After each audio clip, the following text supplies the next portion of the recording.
বিদেশ সফরের ব্যাপারে একটু বেশি আগ্রহী ভারতের প্রধানমন্ত্রী নরেন্দ্র মোদি। বর্তমানে তিনি যুক্তরাজ্য সফরে রয়েছেন।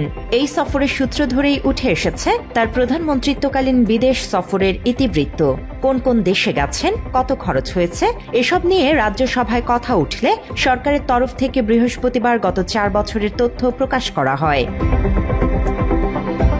এনডিটিভি জানায় 2021 সাল থেকে 2025 সালের মধ্যে অন্তত 38টি দেশে সফর করেছিলেন প্রধানমন্ত্রী নরেন্দ্র মোদি। এই 4 বছর এবং চলতি বছর মোদির আমেরিকা ও ফ্রান্স সফরে খরচের বিষয়ে ভারতীয় পার্লামেন্টের উচ্চকক্ষ রাজ্যসভায় প্রশ্ন করেন তৃণমূল কংগ্রেসের এমবি ডেরেক ও ব্রায়ান।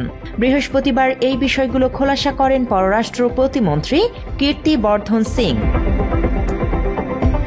তিনি জানান 2021 থেকে 2025 সালের মধ্যে মোদির বিদেশ সফরে সব মিলিয়ে অন্তত 362 কোটি রুপি খরচ হয়েছে। তবে এই খরচের মধ্যে চলমান যুক্তরাজ্য এবং এর আগে করা মালদ্বীপ সফর অন্তর্ভুক্ত করা হয়নি। তবে তার আগে ফেব্রুয়ারি মাসে আমেরিকা এবং ফ্রান্সে গিয়েছিলেন মোদি। তার হিসেব দিয়েছে কেন্দ্র। ফ্রান্সে খরচ হয়েছে 25 কোটি রুপির বেশি, আর আমেরিকায় প্রায় 17 কোটি রুপি। সৌদি আরবেও প্রায় 16 কোটি রুপি খরচ হয়েছে। এছাড়াও মোদি চলতি বছরে Mauritius, Cyprus, Canada, Croatia, Ghana, Argentina, Brazil, নামিবিয়ায় গিয়েছিলেন, যদিও এগুলোর হিসেব প্রকাশ করা হয়নি।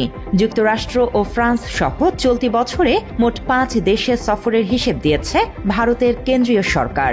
তাতে সব মিলিয়ে খরচ হয়েছে 67 কোটি রুপির বেশি। এর আগে মোদির বিদেশ সফরের যে হিসেব সরকার কক্ষ পার্লামেন্টে দিয়েছিল, তাতে দেখা যায় 2023 সালের জুনে মোদির যুক্তরাষ্ট্র সফরেই সবচেয়ে বেশি খরচ হয়েছে। খরচের অঙ্ক 22,69,68,509 রুপি। তার আগে ওই বছরের মে মাসে জাপান গিয়েছিলেন মোদি, সেখানে খরচ হয়েছিল প্রায় 17 কোটি রুপি। 2022 সালের মে মাসে মোদির নেপাল যাত্রায় খরচ হয়েছিল 80 লাখ। 2024 সালে তৃতীয়বার প্রধানমন্ত্রী হওয়ার পর Poland, Ukraine, Russia, Italy, Brazil ও গিনি গিয়েছিলেন ভারতের প্রধানমন্ত্রী। ইতালিতে মোদির সফরে খরচ প্রায় 14.5 কোটি, রাশিয়া ও ব্রাজিলে খরচ প্রায় 5.5 কোটি, 10 কোটি খরচ হয়েছে পোল্যান্ডে। জান্নাতুল ফেরদৌস তমা।